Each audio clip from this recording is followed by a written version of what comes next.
Okay, if you watched the movie Interstellar, you may remember it featured a gigantic black hole with a mass of around 100 million suns. In the universe, most galaxies have such supermassive black holes in their center, and some of them are actually gobbling up stuff in their vicinity. When that happens, it forms a swirling hot disk of material around the black hole and shines extremely bright. But because they are too far away, we only see them as featureless blobs of light. So how can we see something so far away when even the most powerful telescopes fail to show us their details directly? So luckily for us, some of them flicker. For those flickering light blobs, we can use this technique called reverberation mapping or echo mapping to see their details indirectly. Let's see how this technique works. Imagine you and a friend are at a lookout point at mountains. What will happen if the friend shouts hello?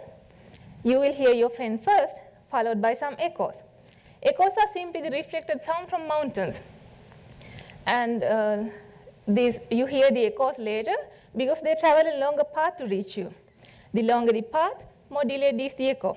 Similarly, if the disk around the black hole emits a pulse of light, the telescope detects that direct light first, followed by the light echoes from emission from surrounding gas clouds.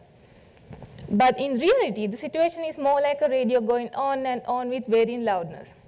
That is, when you take a snapshot from the telescope, it contains both direct light and light echoes. That's where I come in. We have methods to separate this direct light and light echoes. If I compare the direct light and light echoes with numerical models, I can find a lot of information about the black hole and its surrounding. That's my research in a nutshell. So how exactly do I do that? You see, there's a correlation between this direct light and light echoes.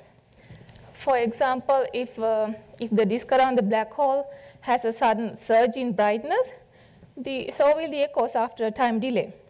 That's why this flickering is important. I can use those features to find out the delay between the direct light and light echoes. From that, I can find the distance between the black hole and that gas cloud region. Basically, from that, I know the shape of the gas cloud region. And from the width of that echo spike, I can find how fast those clouds are moving. And with all that information, I can even find the mass of the black hole.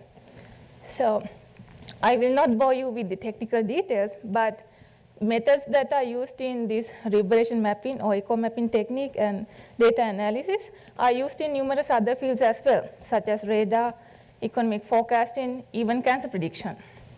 That is the beauty of science. So when you work on one specific area, it can potentially benefit a completely different area and the society as a whole. Thank you very much.